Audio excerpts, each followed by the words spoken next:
Buck, one of the big discussion points around Ukraine has been that we are effectively fueling both sides of the conflict. We're giving hundreds of millions of dollars in support and material to Ukraine while we are simultaneously buying 600,000 barrels of oil from Russia every day, giving them tens of millions of dollars every single day as the price of oil continues to go up. And so there has been a discussion surrounding why in the world would we continue to give any money at all to Russia while we're engaged in these sanctions that we're trying to economically provide a great deal of hardship for. A lot of money, by the way, as well, yes. Right? Yeah. Tens of millions of dollars every day. And so Joe Manchin addressed this. And by the way, Joe Manchin has been one of the most reasonable people in the Democratic Party, maybe by far the most reasonable person. Did you notice at the State of the Union, he actually sat with the Republicans, which I thought was somewhat intriguing. We'll see what he decides to do in 2024 in a couple of years, whether he runs for the Senate again, whether he potentially becomes an independent, whether he starts to caucus with the Republicans, who knows. But he says, we talked about this the other day, sometimes you have to have difficult discussions. And the question is, okay, if you're not going to take Russian oil, how much more are you willing to pay for gas in order to support Ukraine? He says he'd gladly pay more, but is he talking about paying enough more? Let's listen to cut 15 here. You need the horsepower to run a country. You need the horsepower to be the superpower of the world and be able to have your allies depend on you. And we haven't been there for that. We've throttled back and never throttled back up. That's all I'm saying. And I'll just say this for my own, I would gladly. If ever was a poll being taken, they said, Joe, would you pay 10 cents more a gallon to support the people of Ukraine and stop basically the support of Russia? I would gladly pay 10 cents more a gallon. Would you pay $1 more a gallon? Yeah. I mean, that's the real question, right? 50 cents more. How many people out there would be willing to do that? I think is a fascinating question. And there would also be other economic implications of it. People would see the energy costs would go up, which means all costs go up. We have to. Our economy is a fossil fuel economy still, despite the Green New Deal and AOC and Biden picking up all that nonsense and running with it. It's still a fossil fuel economy, so when it becomes more expensive, everything becomes pricier. And yeah, to your point, okay, 10 cents a gallon more, people might say, yeah, fine. $1 a gallon more. Let's say that we were told that you would have a doubling of, the unemployment rate and 20 or 30% increase in cost of living over the next year or two, if this were to happen. Doubling of unemployment, maybe that's too extreme, but I'm just saying, real cost and consequence economically. Do the American people want that? Is that something that we would advocate in favor of? Clearly, the Biden administration thinks no, because they're not willing to do this yet. I mean, you've got cluster bombs being dropped in Ukraine. You've got reporting about multiple assassination attempts against Zelensky, the president of Ukraine. They're tightening the noose around city after city in Ukraine. They're going after the capital of Kyiv. So we're not doing these things. When would we do them, so to speak, from the Biden administration point of view? I think everyone realizes there are costs we're willing to bear and there are costs that we're not. And I think it's such an intriguing question to contemplate. If we're talking about, there are forecasts now, Buck, of the price of oil, a barrel of oil, going to $175 or $180. And to put that in context right now, and I don't have the price of oil directly open in front of me, but it was around $110, $115 this week. It's continued to go up. 180 would be an all-time high, effectively. I believe 2008 is the highest the price of oil has ever been, and obviously you got to adjust for inflation and all those things, but I believe we are rapidly trending towards an all-time high in the price of oil. What is interesting about this is right now we're already at 7.5% interest, inflation. So we're probably headed for double-digit inflation as you really analyze just based on the price of energy. And the Biden administration is terrified of inflation being the overriding number one impact. Buck, you can study data on voting patterns. The number one thing that motivates people is the price of gas because they see it, they feel it in a way. I just talked about it earlier this week. It cost me $100 to fill up my car, and I didn't even get it all the way filled up.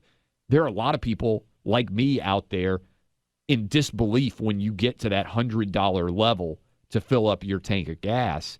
And you feel that in a way that you might not candidly feel a Big Mac costing a little more or a gallon of milk costing a little bit more. And I think we have to be prepared for the narratives to get about why this is a good thing in the sense of it's the price we pay to stick up for Ukraine.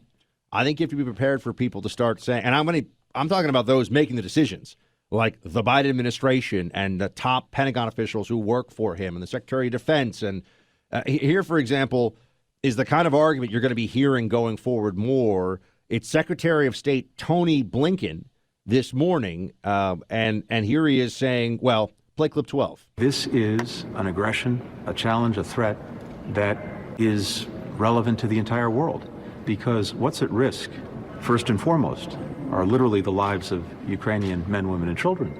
But beyond that, the very fundamental principles that we've established together after 2 world wars that are so important to keeping peace and security for everyone.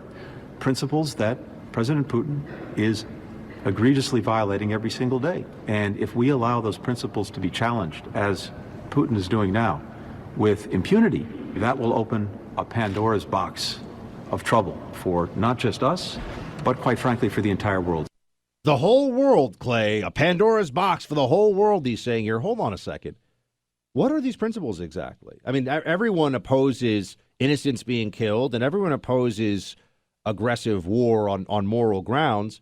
Okay, that has been something that occurs, and we have actually been involved in wars, as we know, over the last 20 years, multiple times. So what does this mean? Why, he says we have to stand up for a principle. To what extent? He also says that we're not, that this is effectively going without punishment on Putin's part. No, we're doing economic things. We're doing the things that the diplomatic set always claims will be effective as a means of preventing conflict. It just feels like there's a whole set of the national security apparatus in this country and in the West more generally that says diplomacy. Oh, actually, things are getting rough. Let's send in the troops. And that's what we're trying to avoid here. That feels like where we're headed is even when you hear the arguments about no-fly zones, when, frankly, we started off the show talking about Lindsey Graham asking for someone to assassinate Vladimir Putin, it feels the longer this goes on that the accelerant continues to grow. And we should mention, by the way, Russia is certainly not without flaw when it comes to assassination plans. The Times of London in England is reporting that Vladimir Zelensky has already survived 3 different discrete assassination attempts by Russia. And you pointed out earlier, Buck, that if Russia had actionable intelligence that Zelensky was in a certain building at a certain point in time, I don't think there's any doubt that they would love to be able to wipe him out. He has become the personification, the symbol of the resistance in Ukraine. And we don't know if he's not there, does the martyrdom live on? Or if he's gone, does that just destroy, in many respects, the resistance itself?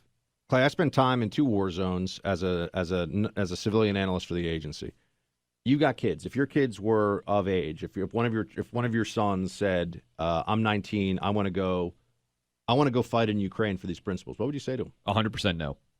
Yep. Now he gets to make his own choice. Right. That's the challenge of being a parent. But your dad advice on this one? Yeah. 1,000,000,000% no, you're not going. And the challenge, I think, for so many parents out there is 18-year-olds are technically majority age. When you know that one of your kids is making an awful choice, you can argue against it. And by the way, it doesn't have to be war. It can be they're dating the wrong person, or they're deciding to major in the wrong thing, or they're not going to college, or you think they're taking the wrong job. But I would 1,000,000,000% fight as hard as I could the idea that he's going to somehow go to Ukraine and fight. And I think the vast majority of people listening to us right now would say the same thing, that they think that's lunacy. Now, there's tens of thousands of people that are evidently pouring into Ukraine right now to take up arms and help fight for Ukraine, which seems wild to me, but it just points to me, what an incredible powder keg we are dealing with over there. You saw what happened with the potential dangers of the nuclear plant that got it looked like it might blow up for a while. I mean, there's people who are doing forecasts right now saying 1 billion people could die if we end up in a nuclear war scenario here. Just to Tony Blinken, Biden Secretary of State, about all the principles. Here's a principle. If I had a son who said I wanted to go fight either as a volunteer, as part of this Ukrainian militia, or I'm going to go join up because I want to get deployed with 82nd Airborne, or I want to go with the Marines and fight in Ukraine, I would say, I don't think you should do that. I don't want you to do that. This is not our fight. So if that's how I feel or would feel about a son, and you who do have 3 sons feel, I don't want someone else's son who fights for this country, who serves in uniform for this country, to get deployed to a war that I wouldn't send my own family member to, and neither would you. That's exactly right. I think that's exactly right.